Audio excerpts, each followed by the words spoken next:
تاج الدین بابا کے یہاں سواد میں ایک نوازے ہوئے جن کو حضور کلندر بابا نے بہت نوازا، حبیب اللہ دورانی صاحب، شاید نام آپ نے سنا، بہت سارے لوگوں نے سنا ہو۔ آپ دیکھیں وہاں ان کے مزار پہ کتنے سکھ جاتے ہیں ابھی بھی۔ ایک پیر بابا کے پاس قادر نگر ایک جگہ ہے، وہاں ان کا مزار اقدس ہے۔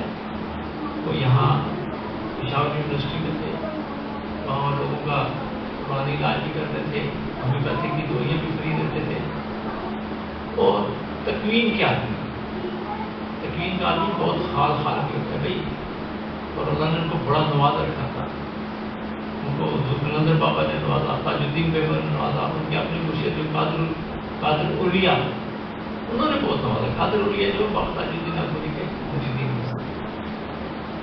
تو آپ دیکھیں کہ جو مرید کے مرید ہیں، تو وہاں بھی لوگ ان کی کتنی رسپیکٹ کرتے ہیں، وہ ان میں تاج الدین بابا کو تلاش کرتے ہیں۔ ہم لوگ دیکھیں جو خواجہ شمس العظیمی صاحب نے ہم حضور کلندر بابا کو دیکھتے ہیں، تو مقصد کہنے کا یہ ایک بہت بڑی لڑی ہے کہ سارے لوگ اٹیچ ہیں ایک دوسرے کے ساتھ، کوئی الگ نہیں ہے۔ آپ کسی کو بھی پکڑیں گے انشاءاللہ آپ ولی اللہ بن جائیں، اللہ کے محبوب بندے بن جائیں، آپ کو اللہ کی قربت مل جائے گی، آپ کو حضور نبی کریم صلی اللہ علیہ وسلم کی نسبت عطا ہو جائے گی۔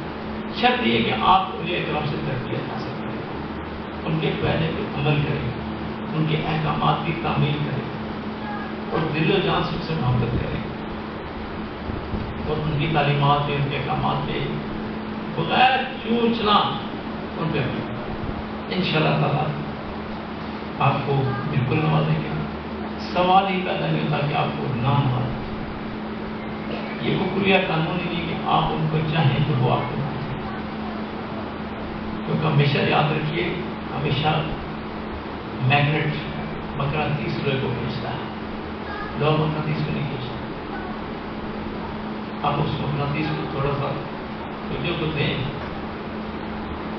ان کی قریب تو جائیں، دیکھیے میگنیٹ کس طرح کے ساتھ آپ کو چپکا دیتا ہے، اس طرح مقناطیس کے ساتھ چیزیں چپک رہتی ہے، کوئی لوہا چپکا رہتا ہے تھوڑی دیر، تو تھوڑی دیر کے بعد بدل کر کے اس کو رکھیں تو وہ بھی اس کے اندر بھی وہ میگنیٹ آ جاتا ہے، وہ بھی چیزوں کو کھینچ سے شروع کرتا ہے۔